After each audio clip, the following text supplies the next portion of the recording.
The Nedelin catastrophe. On October 24, 1960, a Soviet launch pad disaster killed dozens of engineers within seconds.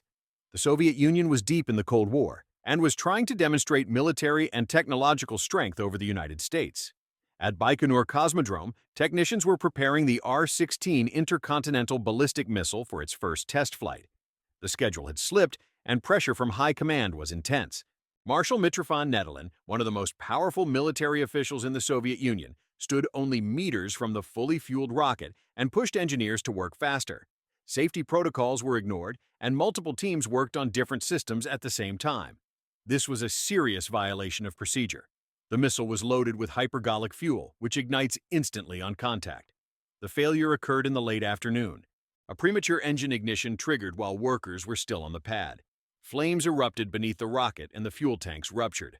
The launch pad became a fireball, killing people where they stood and catching others as they tried to run. Witnesses later described people appearing frozen before being overtaken by fire. Official Soviet reports were suppressed for decades. Early numbers claimed around 70 deaths, but later investigations suggested the toll may have exceeded 100. Marshal Nedelin was killed, and his body was reportedly burned beyond recognition. The disaster was classified as a state secret and publicly blamed on an airplane crash. Families were given no real explanation. The space race continued after the incident, but Baikonur had already shown what can happen when speed and secrecy take priority over safety. Apollo 1 on January 27, 1967, 3 American astronauts died during a ground test. NASA was preparing for the Apollo program's first crewed mission to the moon. Inside a command module on top of a Saturn IB rocket at Cape Kennedy, Gus Grissom, Ed White, and Roger Chaffee were running a plugs-out simulation. The rocket was not fueled, and the test was considered routine. The capsule atmosphere was pure oxygen at high pressure. The cabin also contained extensive wiring, Velcro, and other flammable materials. At 6:31 p.m., and a spark, its exact source still debated, ignited the interior. In that environment, the fire spread extremely fast, and the crew reported a fire before their transmission stopped. The hatch opened inward and was sealed by internal pressure. As heat increased, pressure inside the capsule rose, making the hatch impossible to open quickly. Ground crews tried to reach the astronauts, while heavy smoke poured from the module. When they finally opened it, all 3 were dead from smoke inhalation and severe burns. The entire sequence took less than 2 minutes. The Apollo 1 deaths shocked the United States, and NASA halted the moon program.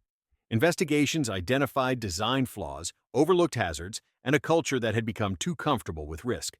The command module was redesigned, materials were changed, and emergency escape systems were improved. The loss of Grissom, White, and Chaffee permanently changed NASA's safety approach. The moon program did continue, but it continued under stricter standards. Apollo moved forward with the memory of 3 astronauts who died before leaving the launch pad. Soyuz 1. On April 23, 1967, Soviet cosmonaut Vladimir Komarov launched alone into orbit in a spacecraft many engineers already considered flawed. The Soviet program was under political pressure to hit rapid milestones. Despite known technical concerns, the mission proceeded. Once in orbit, failures appeared immediately. A solar panel did not deploy correctly, reducing available power. Navigation systems malfunctioned, and communication was unreliable. Komarov spent nearly a full day trying to stabilize the spacecraft. A second Soyuz launch was canceled due to similar risks, leaving him alone with a degrading vehicle. Engineers on the ground guided Komarov through a manual re-entry procedure. He managed to bring the capsule back toward Earth, but re-entry was not the end of the risk. During descent, the main parachute failed to deploy, and the backup chute became tangled. The capsule fell at terminal velocity. Witnesses reported seeing it descend rapidly before striking the ground with extreme force. Komarov was killed instantly, and the capsule was destroyed. Soyuz 1 became the first in-flight fatality in space history. Later reports suggested Komarov knew the risks before launch. Some accounts claim he accepted the mission to prevent another cosmonaut from taking his place. Whether that detail is legend or accurate, the outcome did not change.